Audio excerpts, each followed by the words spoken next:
Hello and welcome all. जैसे कि आप सब जानते हैं हम कर रहे थे सॉइल मैकेनिक्स, तो इसमें हमने 12 पार्ट कंप्लीट कर चुके हैं। हम आज हम इसका 13th पार्ट करेंगे, part 13th।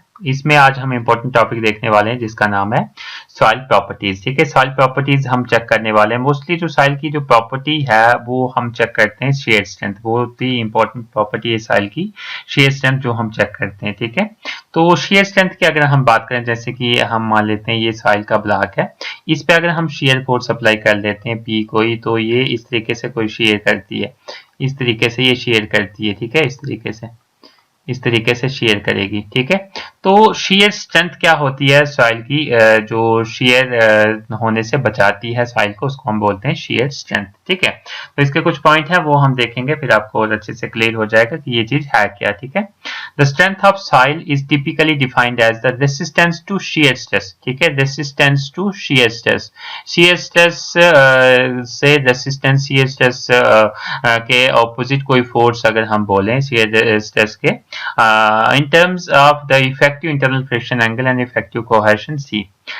The shear strength of a soil in any direction is the maximum shear stress that can be applied to the soil in that direction. ठीक है, shear strength को हम बोल सकते हैं shear strength of a soil in any direction is the maximum shear stress. ठीक है, maximum shear stress that can be applied in that direction. ठीक है, अप्लाई करते हैं उस soil पे उस डायरेक्शन में। ठीक है, and it can also be defined as the resistance to deformation. Resistance to deformation, कौन सी deformation? shear deformation. Resistance to deformation by continuous shear displacement. जो shear displacement होगी वो जो deformation होगी shear displacement soil particles की, उसको resist करना, उसको ही हम बोलते हैं shear strength. ठीक है, आई होप यहाँ पे आपको shear strength के बारे में पता चल गया होगा। फिर भी कोई डाउट हो आप कमेंट सेक्शन में पूछ सकते हैं।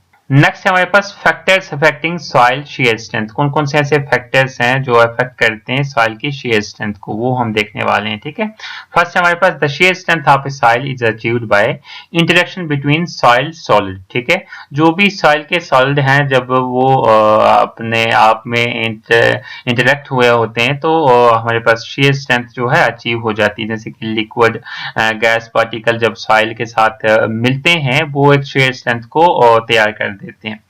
So the shear strength of a soil depends on the composition of soil particles. ठीक है, तो जो shear strength है वो किस पे डिपेंड करती है? soil के पार्टिकल पे। अगर soil के पार्टिकल अच्छे हैं तो उसकी shear strength अच्छी होगी, नहीं तो अच्छी नहीं होगी। the amount of water पे भी डिपेंड करता है कि वाटर कितना है soil में, and how well compacted। ठीक है, कितने अच्छे तरीके से वो कंपैक्ट हुआ है उस पर डिपेंड करती है soil की shear strength। ठीक है, and the contributing factor, इसमें contributing factors हैं जैसे कि मिनरलोजी सॉइल पार्टिकल की, सॉइल में कौन कौन से मिनरल है उस पर डिपेंड करता है। ठीक है, दूसरा डिपेंड करता है जो साइजेस हैं हमारे पास सॉइल पार्टिकल के, उस पे डिपेंड करता है, that means particle size distribution पे डिपेंड करता है। Then angularity of soil particle, जो भी एंगुलरिटी है सॉइल पार्टिकल की, एंगुलर है राउंड जो है पार्टिकल, उस पे डिपेंड करता है। मॉइस्चर कंटेंट जो है सॉइल में कितना है उस पे डिपेंड करता है, and degree of compaction of soil पे डिपेंड करता है। ठीक है, तो ये सारे फैक्टर्स हैं जिसपे सॉइल की शेयर स्ट्रेंथ डिपेंड करती है। ठीक है, आई होप यहाँ तक आपको सारी चीजें क्लियर हो गई होंगी। फिर भी कोई डाउट हो आप कमेंट सेक्शन में पूछ सकते हैं। और अभी तक आपने चैनल को सब्सक्राइब नहीं किया तो प्लीज सब्सक्राइब कर लें। अगर वीडियो अच्छी लगे तो अपने फ्रेंड्स के साथ शेयर करना मत भूलें। आपको सिंपली क्या करना है, यूट्यूब पे जाना, वहां पे लिखना है आरपीएन शर्मा, वहां से आप चैनल को सब्सक्राइब कर सकते हैं। नेक्स्ट है हमारे पास इंपॉर्टेंट पॉइंट है शेयर स्ट्रेंथ जो है सॉइल की। बेसिकली हमारे पास कुछ कंपोनेंट है, उनसे हमारे पास बनी होती है शेयर स्ट्रेंथ। ठीक है, share strength of soil made up of the following components. First है फ्रिक्शनल कंपोनेंट। ठीक है, दूसरा है कोहेशन कंपोनेंट। ठीक है, फर्स्ट अगर हम फ्रिक्शनल कंपोनेंट की बात करें तो वो क्या होता है और कोहेशन कंपोनेंट क्या होता है, तो हम देख लेते हैं पहले फ्रिक्शनल कंपोनेंट।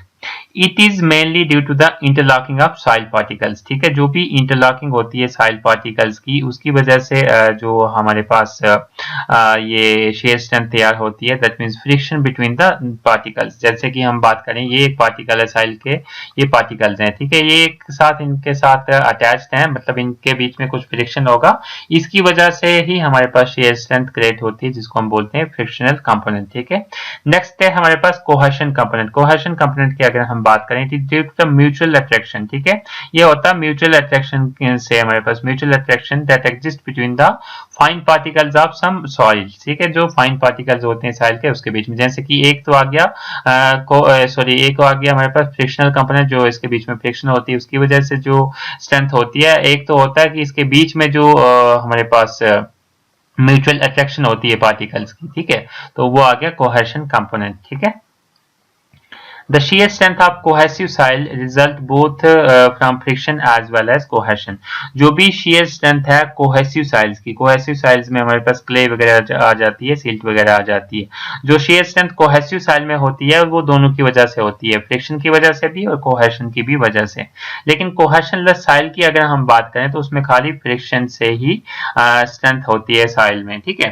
तो ये दो चीजें आपको रिमेंबर करनी है, बड़ी इंपॉर्टेंट चीजें हैं जो भी हमने बात की। जो shear स्ट्रेंथ होती है कोहेसिव सॉइल में वो due to friction and due to cohesion दोनों से होती है। लेकिन कोहेशनलेस सॉइल की बात करें, that means sand and silt की बात करें, तो वहां पे खाली फ्रिक्शन से ही हमारे पास शेयर स्ट्रेंथ प्रोड्यूस होती है सॉइल में, ठीक है। आई होप यहाँ तक आपको सारी चीजें क्लियर हो गई होंगी। फिर भी कोई डाउट हो आप कमेंट सेक्शन में पूछ सकते हैं। और अभी तक आपने चैनल को सब्सक्राइब नहीं किया तो प्लीज सब्सक्राइब कर लें। अगर वीडियो अच्छी लगे तो अपने फ्रेंड्स के साथ शेयर करना मत भूलें। नेक्स्ट हमारे पास टॉपिक है different kinds of shear test, ठीक है। तो बहुत सारे काइंड्स हैं, बहुत सारे टाइप्स हैं शेयर टेस्ट के, वो हम देखने वाले हैं कौन कौन से शेयर टेस्ट है हमारे पास। फर्स्ट है हमारे पास लेबोरेटरी टेस्ट की बात करें, जो लेबोरेटरी में टेस्ट होते हैं। फर्स्ट है डायरेक्ट और बक्स शेयर टेस्ट, डायरेक्ट और बक्स शेयर टेस्ट। दूसरा है ट्राइएक्सियल कंप्रेशन टेस्ट। तीसरा है अनकन्फाइंड कंप्रेशन टेस्ट। चौथा हमारे पास laboratory vane shear test and दूसरे नंबर पे आ जाता है फील्ड टेस्ट। फील्ड टेस्ट में आ जाते हैं वेन शेयर टेस्ट, ठीक है।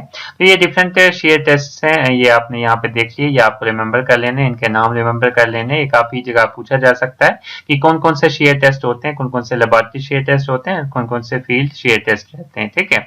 आई होप यहाँ तक आपको सारी चीजें क्लियर हो गई होंगी। फिर भी कोई डाउट हो आप कमेंट सेक्शन में पूछ सकते हैं। और अभी तक आपने चैनल को सब्सक्राइब नहीं किया तो प्लीज सब्सक्राइब कर लें। अगर वीडियो अच्छी लगे तो अपने फ्रेंड्स के साथ शेयर करना मत भूलें। आपको सिंपली क्या करना है, यूट्यूब पे जाना, वहां पे लिखना है आरपीएन शर्मा, वहां से आप चैनल को सब्सक्राइब कर सकते हैं। वहां पे आपको और भी काफी सारे वीडियो लेक्चर्स मिल जाएंगे, वहां पे आप वो भी देख सकते हो। अगर वो अच्छे लगे आपको तो अपने फ्रेंड्स के साथ शेयर जरूर करें। Thank you.